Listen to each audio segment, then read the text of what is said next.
The Lord be with you. A reading from the Holy Gospel according to Luke. Then Jesus went to Nazareth, where he had been brought up. And on the Sabbath he went as usual to the synagogue. He stood up to read the scriptures and was handed the book of the prophet Isaiah. He unrolled the scroll and found the place where it is written, "The Spirit of the Lord is upon me, because he has chosen to bring good news to the poor. He sent me to proclaim liberty to captives, recovery of sight to the blind, to set free the oppressed, and to announce that the time has come when the Lord will save his people." Jesus rolled up the scroll, gave it back to the attendant, and sat down. All the people in the synagogue had their eyes fixed on him. And he said to them, "This passage of Scripture has come true today, as you heard it being read." They were all impressed with him and marveled at the eloquent words that he spoke. The Gospel of the Lord. Praise to you, Lord Jesus Christ.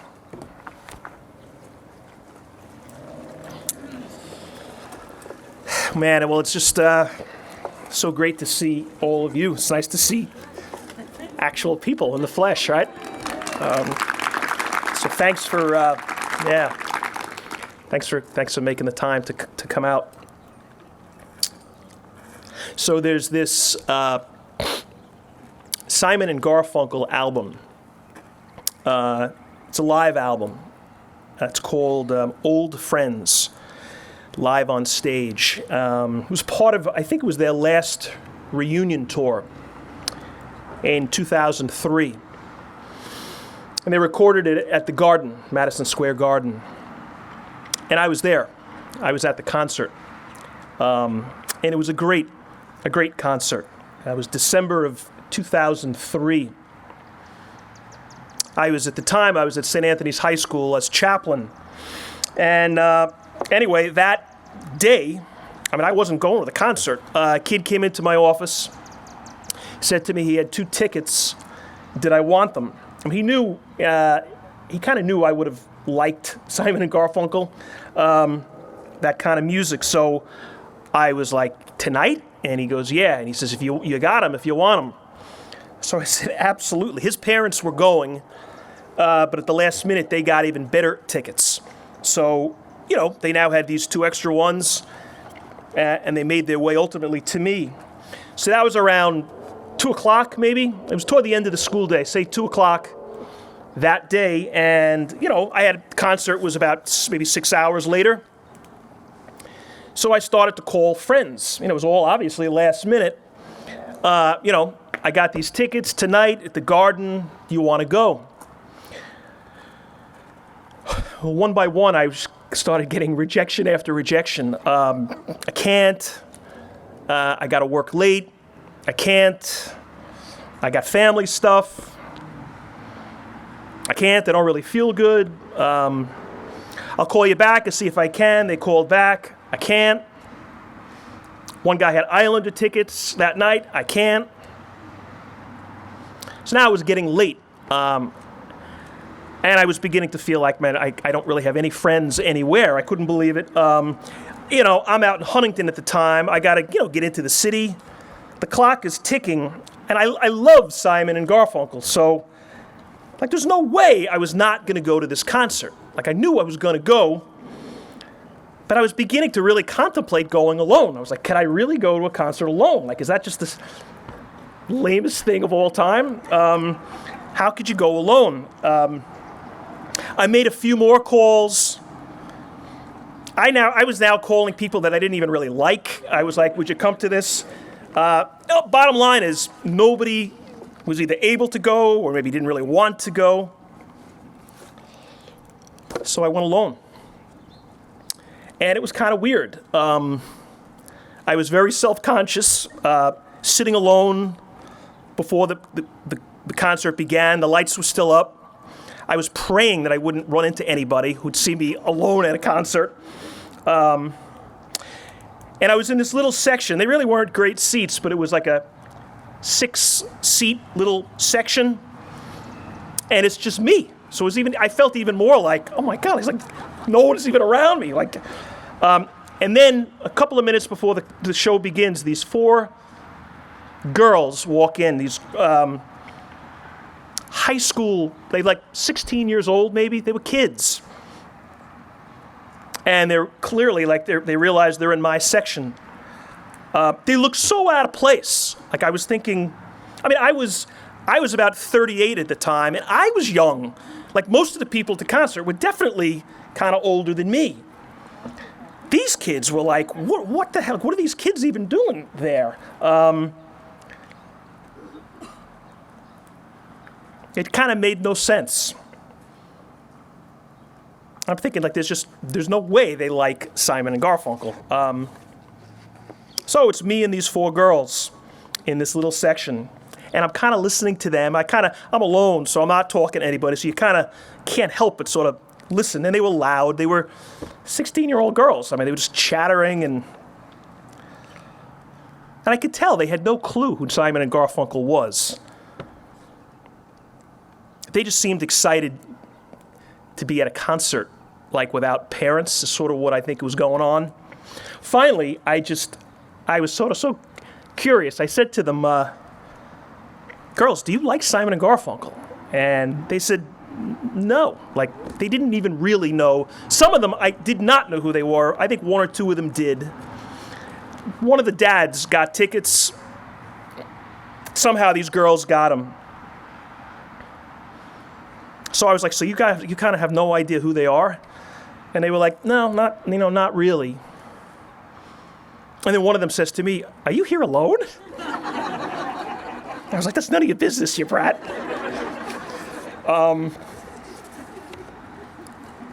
Anyway, it was a great concert. If you like them, I just think their music is so great. So many great songs. So it really was worth going solo. It would have been better to go with somebody, but being there, I'm glad I was there. And I remember at points the reaction of these girls to the concert. First half, they really weren't interested. They're talking to each other. It was kind of annoying. They were sort of distracting, not really listening, not really caring. But in the second half, I guess they started recognizing a few of their songs, or some of the kids recognized some of the songs. And I noticed they started to listen a little bit more. There was less chatter among them, and there was definitely more focus. And then they played Bridge Over Troubled Water.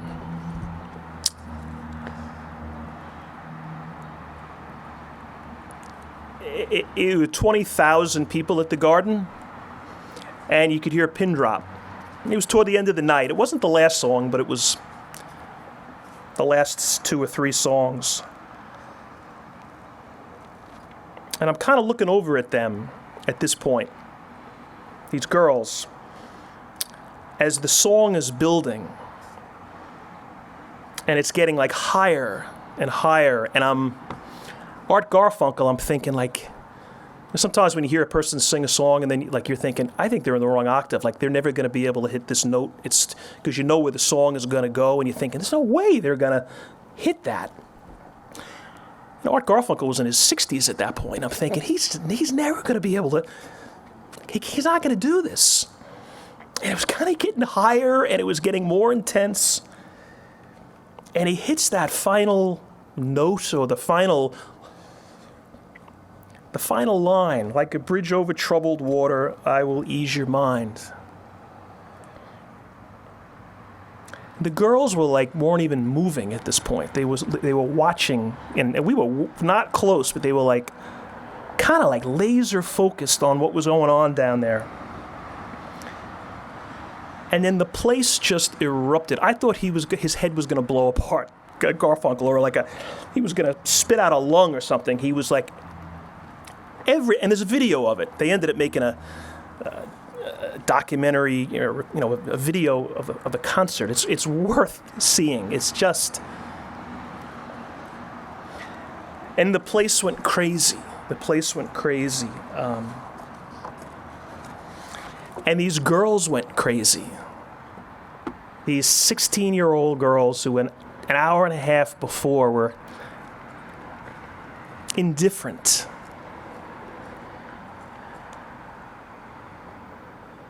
Watching their reaction, I think, was the highlight of the night. I mean, that song, those lyrics, his voice, I mean, it was epic. But I think the response of these girls is what it is what I remember most. Look, I'm telling you about it. And here's the point, or at least my point. Some things are just forever. Some things in life are just forever true. They're always. They're timeless. The power of a timeless song. I mean, the power of beauty. It's just true.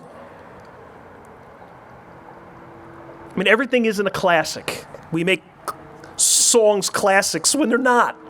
We build them up sometimes way more than they really deserve. But there are certain songs, in this case, that will just live forever, I think.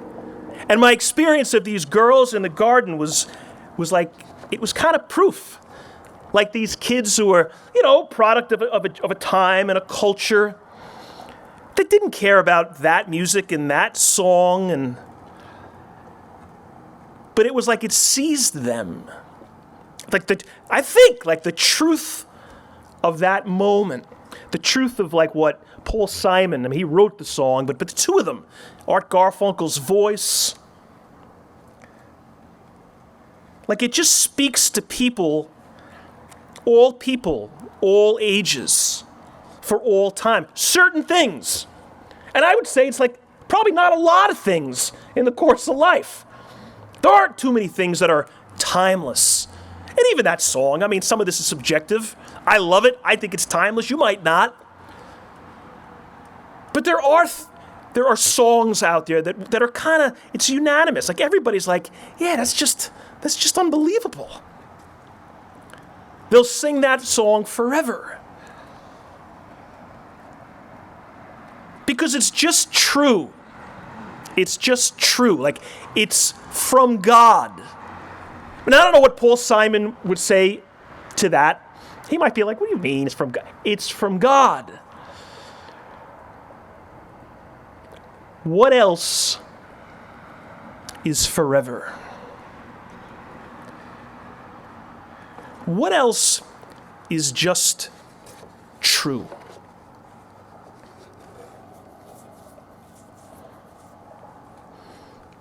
I've been thinking at least the last couple of weeks, I don't know, watching TV probably, yeah, for sure, watching TV more than I normally do.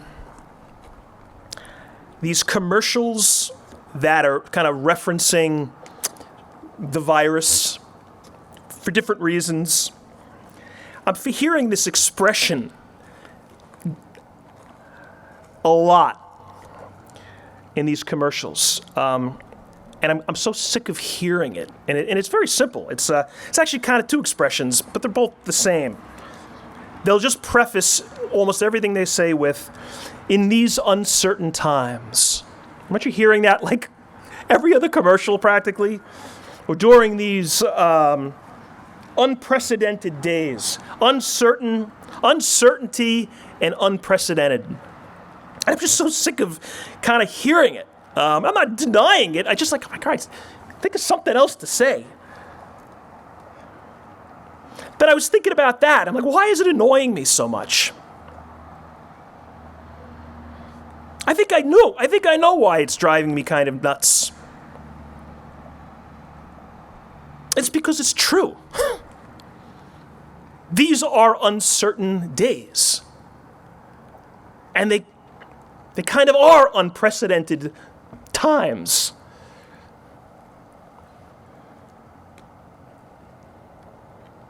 I think I'm sick of the uncertainty. That's what I'm sick of. And maybe every time I hear it, it's just like it reminds me of the truth. I'm sick of the fact that people can't go into their church. I'm sick of lawlessness in the streets. I'm sick of, inconvenience. First communions that second graders weren't able to have a month ago. Weddings that have been postponed for who knows when. Graduations that are going to be so lame.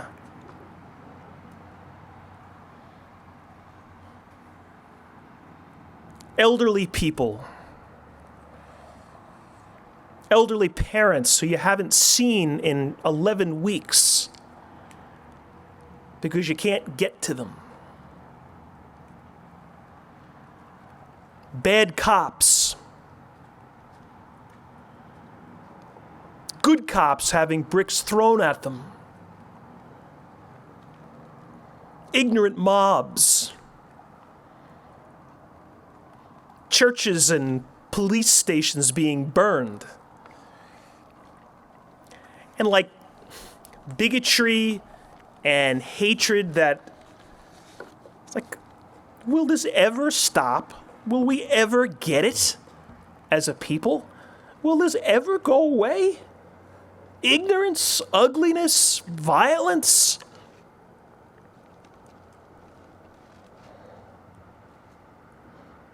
I'm not sick of the phrase.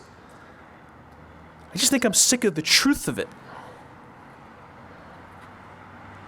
I'm sick of the uncertainty.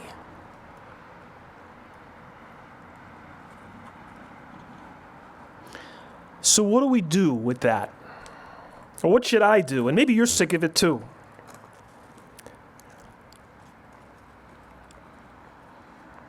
Respond with certainty.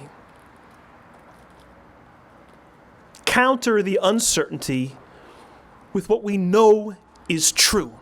What we know is forever. What we know is timeless. And I'm not talking about a song. That's great. But I'm talking about more timeless than a great song. I'm talking about this gospel I just read. He walks into the synagogue. Everybody knows him. He's from the neighborhood. Half the people grew up with him. And he walks into this synagogue, walks up to kind of the equivalent of this,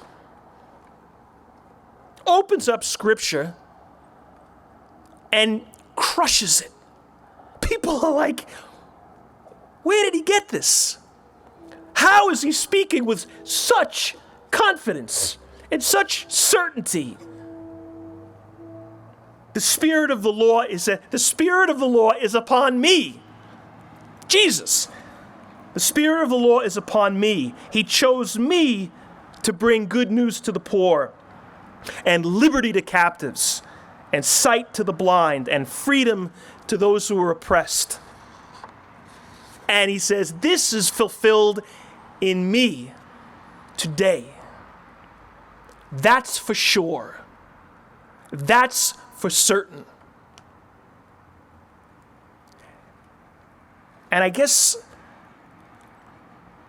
every time I hear that expression, and it irritates me, and it also, it irritates me. That makes me sound like sort of a tough guy. Well, it also frightens me, and at times makes me anxious. When you look and you wonder, like, what's going on? How could this be our country? How could some of these things be happening here? Like,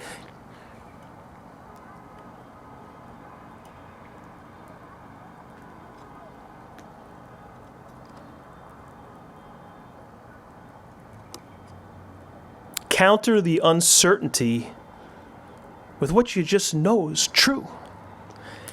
And he is true. He is forever. Belief that he's with us. And the more things become unraveled, the more we need to run, I think, to him. His way. when something enrages you that you're watching on TV, in the news, counter the rage with his heart, with his way. Or with something that, the reality of these last months is just weighing down on you. Counter that with him. One of my cousins, one of my older cousins, his name is Michael. He's a wonderful guy. He's kind of like the family historian among the cousins. He's the guy who knows the most about the past in our family. He's researched stuff, and in my case, it's Ireland, and he's been there a million times, and he's gotten to know all the cousins on the other side, and the rest of us, kind of know them maybe at a distance. Well, he's like first cousins with these people who factually aren't. So he just kind of knows the history. And I was talking, actually it was Mother's Day. I was talking with my mom, and I was asking questions about her mom, my grandmother, and little factual stuff like, what did she do work-wise? And before she left Ireland, do you know what her job was in Ireland? And stuff that I just never thought. I don't know why it came up, but some of it she knew, some of it she didn't know. So I texted my cousin, and he answered some of the questions. And then he just sent me back. One of the responses was, well, he added this to it. It wasn't really had nothing to do with my question, but it was about our grandmother, my mom's mom. And Michael said to me, he was talking to his dad, my uncle. I guess he was asking his dad if he knew some of the answers to these questions, and he said that my grandmother's sister came from Ireland as well. This was back in the 30s, I guess. And she was living with my grandmother. And then she went home for a visit. And then she got engaged while she was back home. And she never came back. So she wrote a note to my grandmother, her sister, telling her about the engagement and then the marriage that I guess was coming relatively soon. So she wouldn't be coming home. She wouldn't be coming back to Brooklyn. And my uncle said it was one of the few times he ever saw my grandmother cry after she read the letter, because she knew she wouldn't have her sister back again.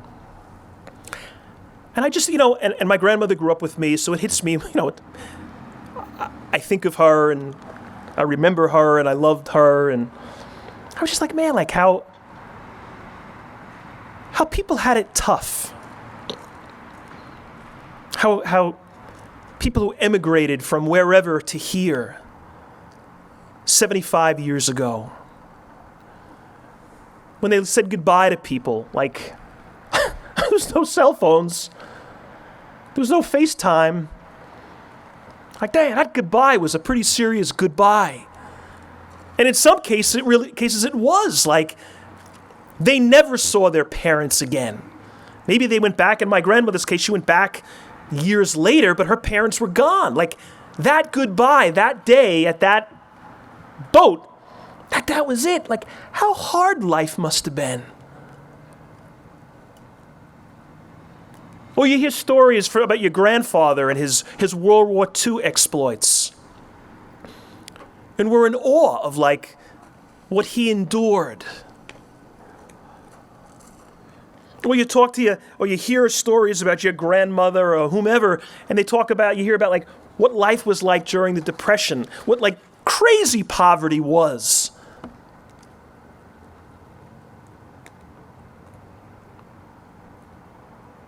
Or you'll hear a story about, your grandmother's sister who lost 2 children, had to bury 2 kids over the course of 10 years.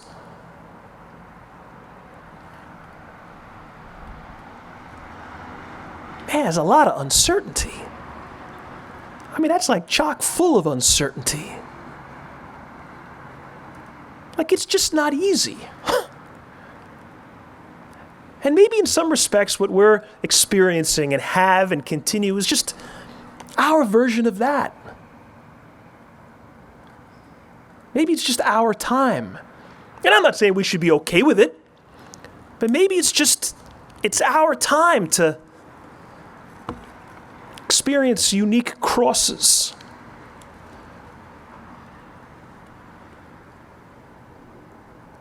And what I find so often, and I'll bet you do too, all of those people that I just mentioned, your version of those people who objectively had tough lives, you know what was tougher than their lives? Was their faith. For most of them, they just had this like rock solid faith. I don't know, maybe for us now, it was like difficult days used to always seem to be like the stuff of movies. Or your grandfather or grandmother's experience of another time.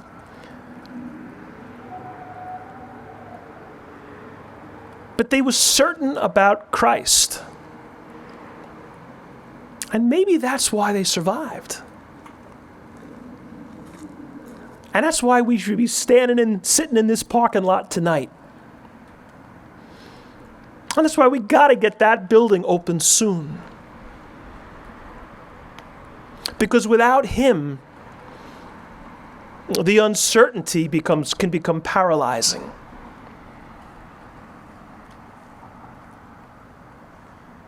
He's the certainty. His gospel. Him. A direct, personal relationship with Jesus.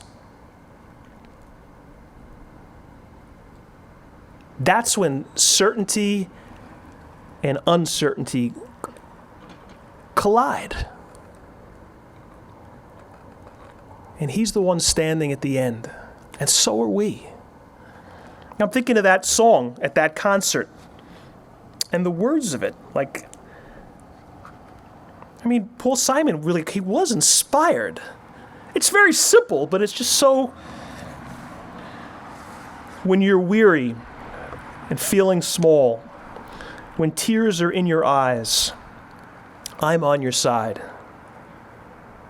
When times get rough and friends just can't be found, I will comfort you. I'll take your part.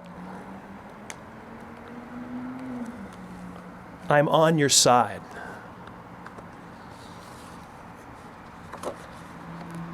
It's this gospel. It's exactly what he said in that synagogue 20 centuries ago.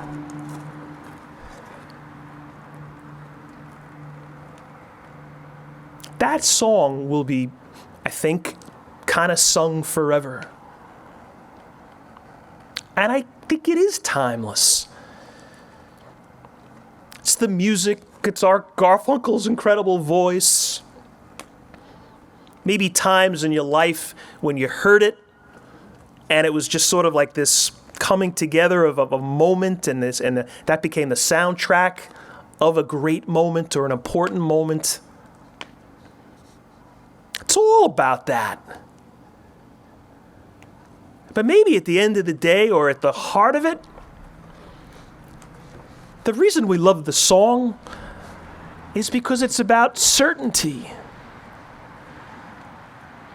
Maybe that's why those girls stood up and cheered. Because maybe somewhere in their hearts,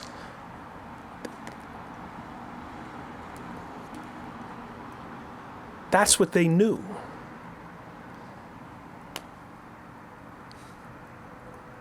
I'm on your side.